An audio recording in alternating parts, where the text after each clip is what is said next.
मंगल ग्रह, जहां आज हमारी मानव जाति द्वारा अंतरिक्ष में भेजे गए सबसे ज्यादा मिशंस काम कर रहे हैं। इस लाल ग्रह की मिट्टी हमारी मानव जाति के लिए ज्ञात सबसे महंगा पदार्थ होगी अगर हम इसे मंगल ग्रह से वापस लाने में सक्षम रहे।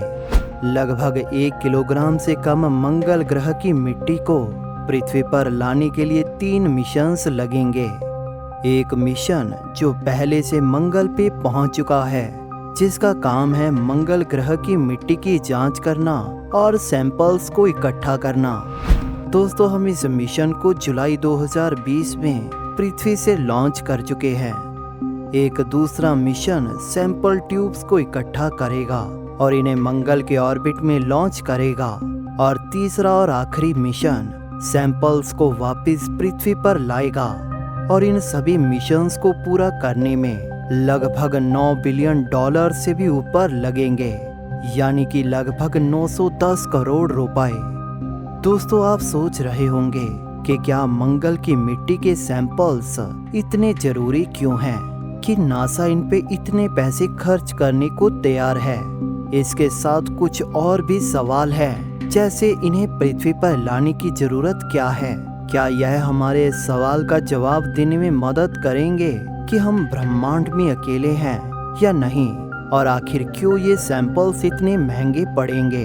आइए जानते हैं। 18 फरवरी 2021 इस दिन परसेवरेंस रोवर मंगल ग्रह पर उतरा था। इस दिन कई सालों की केयरफुल प्लानिंग और 300 मिलियन माइल्स के एक लंबे सफर को 7 महीनों में पूरा करने के बाद पहुंचा। परसेवरेंस का मंगल पर सही सलामत उतरना नासा की एक बहुत बड़ी सफलता है, क्योंकि मंगल ग्रह पर हमारे द्वारा भेजे गए केवल 40% मिशन ही सक्सेसफुल रहे हैं। इस परसेवरेंस रोवर को मंगल पर 2 सालों के लिए मंगल की चट्टानों पर एक्सपेरिमेंट्स और मंगल की मिट्टी के सैंपल्स को इकट्ठा करने के लिए भेजा गया है। नासा के इस परसेवरेंस रोवर की कुल लागत $2.7 बिलियन यानी कि 270 करोड़ रुपए के करीब है। यह परसेवरेंस रोवर एक मोबाइल लेबोरेटरी है जो मंगल पर जीवन के संकेतों की तलाश में है और जो मानव जाति के कुछ सबसे बड़े सवालों के जवाब देगा। अगर मंगल ग्रह पर जीवन था तो वास्तव में वह कब मौजूद था? 1 अरब साल पहले मंगल पर क्या था और यह कैसा था? क्या वो जीवन 4 अरब साल पहले था? क्या यह पृथ्वी पर जीवन के पनपने से पहले या बाद में मंगल पर पनपा था? हो सकता है कि आप इन सवालों के उत्तर जानना चाहते हो। उदाहरण के लिए, जीवन की शुरुआत पहले कहाँ हुई? और शायद यह संभव भी है, जैसे कुछ लोगों ने सुझाव दिया है कि जीवन एक ग्रह से दूसरे ग्रह पर गया हो। इन्हीं सवालों के जवाब जानने के लिए नासा ने इस परसेवरेंस रोवर को एक प्राचीन मार्शियन लेक में उतारा है, जिसे हम जजीरो क्रेटर के नाम से जानते हैं, और जहां पर यह रोवर आज उस क्रेटर में मौजूद चट्टानों की खोज और स्टडी कर रहा है। दोस्तों, हम अंतरिक्ष से भी देख सकते हैं कि इस क्रेटर में मंगल के पास्ट में एक झील बहा करती थी। हालांकि वो झील अब अरबों सालों से मौजूद नहीं है, और इसीलिए हमें मंगल के इतिहास के बारे में जानकर इस जगह के पास्ट में जानने की जरूरत है। दोस्तों, नासा ने इस झील को इसलिए चुना क्योंकि यह झील जीवन के सबूत खोजने का हमें सबसे अच्छा मौका दे सकती है। दोस्तों, मंगल पर मिले किसी तरह के जीवन के संकेत हमारी मानव जाति की सबसे बड़ी खोज में से एक होगी।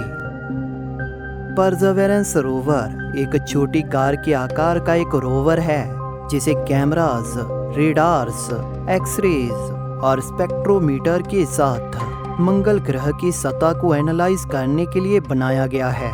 और इसी के साथ इसमें सैंपल कलेक्शन सिस्टम, जिसमें एक ड्रिल भी शामिल है और एक लेजर भी लगी है। लेकिन कटिंग एज टेक्नोलॉजी होने के बावजूद यह इंस्ट्रूमेंट पृथ्वी पर पाए जाने वाले बहुत बड़े और अधिक सक्षम इंस्ट्रूमेंट्स और लैब की तुलना में कुछ भी नहीं है। मंगल की उन चट्टानों में माइक्रोब्स और फोसिल को देखने के लिए पहले उन चट्टानों को काटने के बाद उनकी पतली स्लाइसिस बनाने के बाद ही माइक्रोस्कोप्स का इस्तेमाल किया जाएगा, और जो कोई भी मौजूदा रोवर टेक्नोलॉजी के साथ संभव नहीं है। परसेवरेंस की लॉन्च से पहले बहुत सारे काम इस बात की गारंटी के लिए फोकस्ड थे कि परसेवरेंस द्वारा मंगल पे इकट्ठे किए गए किसी तरह के जीवन के एविडेंस वास्तव में मंगल ग्रह के ही हों। दोस्तों, जब हम मंगल ग्रह पर एक स्पेसक्राफ्ट को भेज रहे हैं तो वैज्ञानिकों को यह सुनिश्चित करना पड़ता है कि यह पूरी तरह से साफ हो, ताकि हम कहीं गलती से भी उस वातावरण को दूषित न कर दें जिसका हम पता लगाने की कोशिश कर रहे हैं। दक्षिणी कैलिफोर्निया में नासा की जेट प्रोपल्शन लेबोरेटरी में इंजीनियर्स और वैज्ञानिकों ने परसेवरेंस रोवर को सबसे स्टेरिलाइज्ड ऑपरेशन रूम से भी कहीं अधिक स्तर पर साफ और टेस्ट किया। उन्होंने परसेवरेंस रोवर को साफ करने के बाद उसके 16,000 से भी अधिक सैंपल इकट्ठे किए। वैज्ञानिकों ने कहा कि हमने रोवर की सफाई की, उसके बाद उसे वेरीफाई किया कि वो पूरी तरह से साफ है या नहीं। दोस्तों, जब नील आर्मस्ट्रॉन्ग चांद की चट्टानों के साथ लौटे थे तो उन्हें लगभग 10 दिनों तक उन्हें सुरक्षित रखने के लिए डिजाइन किए गए एक ट्रिपल्ड सील्ड एल्यूमिनियम बॉक्स में स्टोर किया गया था। मंगल ग्रह के इस मिशन के लिए इंजीनियर्स ने 10 साल तक सैंपल्स को प्रोटेक्ट करने के लिए एक सिस्टम तैयार किया है। लगभग 3000 से भी ज्यादा मूविंग पार्ट्स के साथ नासा इसे अंतरिक्ष में भेजे जाने वाली सबसे जटिल और टेक्नोलॉजिकली एडवांस्ड सिस्टम कहता है। इसमें 43 टाइटेनियम ट्यूब्स हैं जो चौक के एक टुकड़े के साइज के बराबर के एक कोर सैंपल को रख सकते हैं। नासा का कहना है कि यह ट्यूब्स सबसे साफ चीजों में से एक है जिसे हमने JPL में बनाया है। इनमें से हर एक ट्यूब को केवल एक बार भरा जा सकता है, इसीलिए सैंपल को कहां से इकट्ठा करना है यह परसेवरेंस की पूरी टीम का सबसे मुश्किल काम है। और इन सैंपल को इकट्ठा करने के लिए वह जिन इंस्ट्रूमेंट्स का इस्तेमाल करेंगे वह परसेवरेंस के कुछ सबसे महंगे हिस्से हैं। इनमें से एक उपकरण है जो चट्टानों पर लेजर बीम को शूट करके उन्हें वेपराइज कर उनका प्लाज्मा बना सकता है, और जिसके बाद उस प्लाज्मा को एनालाइज करके देख सकता है कि चट्टानों में कौन से तत्व मौजूद हैं जो हमें उस चट्टान की संरचना के बारे में बहुत कुछ बता सकते हैं। लेकिन इससे पहले कि परसेवरेंस रोवर लेजर शूट करे, उसे यह देखना होगा कि वह कहां जा रहा है और उसे निशाना कहां लगाना है। हमारी आंखों की तरह ही मास्टकैम जी परसेवरेंस रोवर की एक बाईं आंख और एक दाहिनी आंख है। इस मास्टकैम जी में जी का मतलब है जूम, यानी कि यह एक जूम कैमरा है और यह दूसरे ग्रह पर भेजे गए सबसे पहले जूम कैमरास हैं। परसेवरेंस रोवर पे लगे 23 ऑनबोर्ड कैमरास में से यह सबसे उन्नत है, और अगले कुछ वर्षों में आप जो तस्वीर या हर वीडियो देखेंगे वो इन्हीं कैमरा से होगी।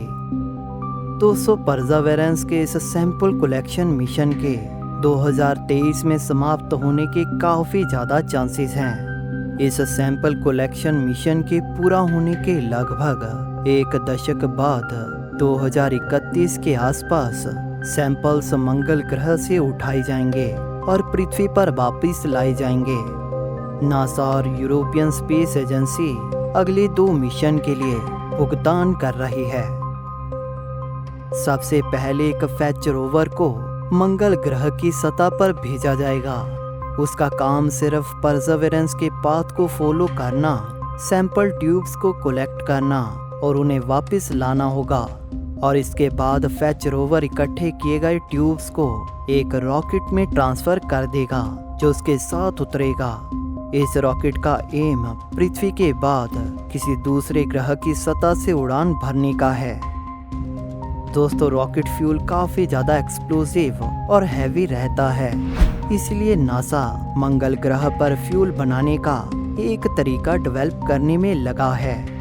लेकिन मार्स के एटमॉस्फेयर में रॉकेट फ्यूल के एक मेन एलिमेंट ऑक्सीजन की काफी कमी है और यहीं पर परसेवरेंस के साथ भेजे गए गोल्डन स्क्वायर बॉक्स का रोल आता है। मॉक्सी या कहे तो Mars oxygen in situ resource utilisation experiment एक ऐसा एक्सपेरिमेंट है जो मंगल के वातावरण में मौजूद कार्बन डाइऑक्साइड को ऑक्सीजन में कन्वर्ट करेगा। वैसे तो इस एक्सपेरिमेंट ने अभी तक सही से काम किया है और अगर ये एक्सट्रीम कंडीशंस में भी ऐसे ही काम करता है तो दूसरे लैंडर के साथ फ्यूल को बनाने के लिए एक बड़ा मॉक्सी भेजा जाएगा। तो कल्पना कीजिए कि आपको एक रॉकेट बनाना है जो पृथ्वी से लॉन्च होगा, 7 महीने की यात्रा करेगा, मंगल पर उतरेगा, फिर जब सैंपल्स को नोज कोन में रखा जाएगा तो आकाश में एक सर्टेन पॉइंट की ओर 99.99% की रिलायबिलिटी के साथ मंगल की सतह से रॉकेट को फायर किया जाएगा और फिर उससे एक स्पेसक्राफ्ट के साथ डॉक किया जाएगा और वो स्पेसक्राफ्ट इसे पृथ्वी के तरफ लेकर आएगा।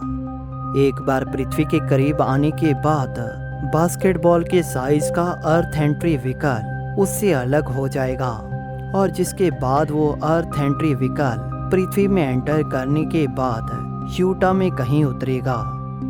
नासा के इंडिपेंडेंट रिव्यू बोर्ड ने मार्स सैंपल रिटर्न मिशन की लागत के लगभग $9 बिलियन होने का अनुमान लगाया है, लेकिन यह केवल उन सैंपल्स के यूटा में उतरने तक की कॉस्ट है और उन सैंपल्स का अध्ययन इसकी लागत को दोहरे अंकों में ले जाएगा। अपोलो रॉक्स आज 50 साल से भी ज्यादा पहले पृथ्वी पर आई थी और जो आज भी विज्ञान के लिए महत्वपूर्ण है।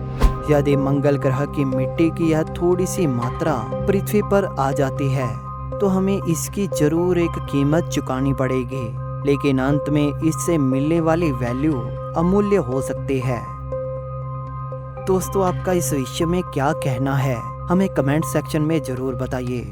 दोस्तों, अगर आपको वीडियो पसंद आई तो इसे लाइक और शेयर जरूर करें और हमारे चैनल को सब्सक्राइब करना बिल्कुल भी ना भूलें और इसके साथ बेल नोटिफिकेशन ऑन जरूर कर लें ताकि नई वीडियोस की नोटिफिकेशन अपलोड होते ही मिल जाए। Thank you for watching. दोस्तों, इस वीडियो को अंत तक देखने के लिए आप सभी का धन्यवाद।